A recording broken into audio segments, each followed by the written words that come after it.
Welcome to This Explainer. Today, we're diagnosing a hidden disease that is quietly destroying relationships from the inside out.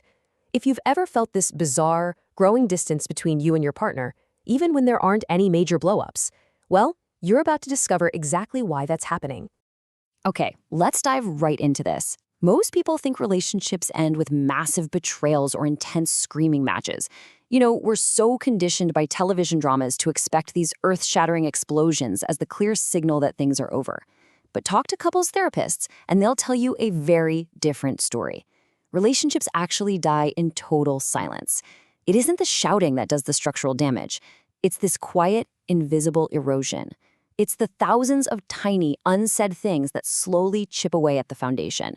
Section 1, the silent relationship killer.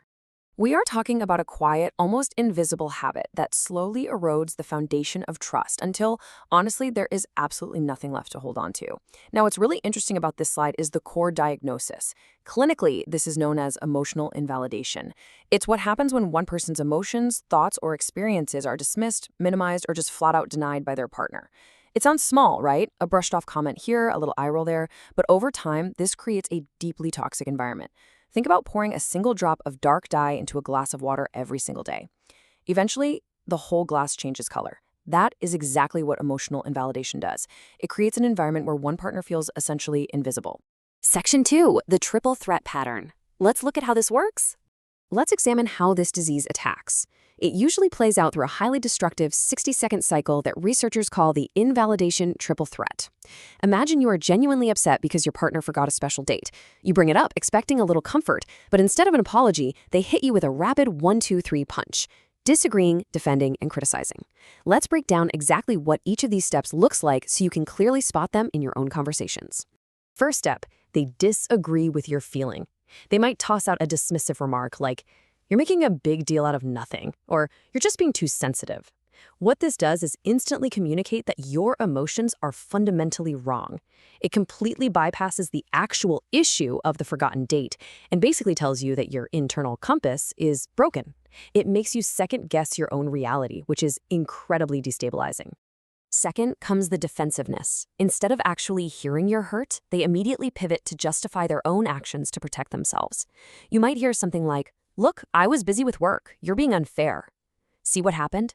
The focus completely shifted. They're no longer your partner trying to solve a problem with you in that moment. They're a defense attorney protecting their own ego. This defensiveness shuts down any possibility of teamwork because they are treating your hurt feelings as a literal attack they need to deflect. And then comes the final blow, criticizing your communication. They'll drop a line like, "Well, if you hadn't yelled, maybe I'd care more." By the end of that lightning-fast 60-second exchange, look at the wreckage. Your original hurt about the forgotten date is completely unaddressed. Your perspective is entirely invalidated, and somehow the narrative has flipped so that your reaction is now the real problem. You started out wanting connection and ended up being put on trial.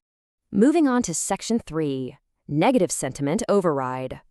When that 60-second argument becomes the norm rather than the exception, the toxicity builds up and metastasizes into a heavy, exhausting psychological state. Psychologists call this negative sentiment override, and this brilliantly illustrates the progression of the disease. You are now filtering your entire relationship through the lens of accumulated pain. You aren't experiencing your partner in the present moment anymore. It's literally like wearing dark sunglasses indoors. Everything looks gloomy, no matter how bright the room actually is. So the crucial point here is how reality becomes totally distorted. Suddenly, a simple compliment sounds like biting sarcasm. A basic request for help with the chores feels like a calculated character attack. If they buy you flowers, you assume they did something wrong. Eventually, the hurt partner just completely stops trying to connect. They stop sharing their day, they stop asking for support, and they stop being vulnerable. Why? Because they've learned the hard way that reaching out just isn't safe anymore. The silence has fully taken over. Which brings us to Section 4, the active validation antidote. Fortunately, if you have noticed this silent killer lurking in your own relationship, don't panic. There is a highly effective cure for this. The antidote is active validation. This means acknowledging the emotion without necessarily agreeing with the logic. Now, this is a crucial distinction. You don't have to surrender your own perspective of the facts or admit fault for something you didn't do. Instead, it's about owning your part without shifting the blame, even if you don't completely agree with your partner's logic. You are simply saying, "Hey, your feelings make sense to me. Let's see how this builds into an actual script. Instead of a defensive, "I didn't mean to hurt you," you offer true empathy and validation. You say something like, "I can see that my actions made you feel unimportant, and I understand why you're upset." Guys, that single sentence changes everything. It diffuses the tension instantly because it removes the need for your partner to fight to be heard. They don't have to escalate the argument because you've just proven that you are actually listening. It makes your partner feel genuinely seen. To help you intentionally administer this cure, check out the validation checklist in the description. You can use it to practice mirroring each other's feelings, which involves actively listening, summarizing what your partner said, and making sure you got it right before jumping in with your own opinion. It definitely takes practice, especially if you're used to going straight into defense mode. But mapping this out paves the way for a much healthier dynamic and sets us up perfectly for our next deep dive into the respect rule. As we conclude this explainer, I want to leave you with this provocative diagnosis to really think about today. Is your silence keeping the peace, or is it slowly killing the relationship? It is so easy to avoid the hard conversations just to keep things quiet. But true connection absolutely requires the noise of vulnerability. Take a moment to think about that in your own life. Thanks for joining me, and I'll catch you next time.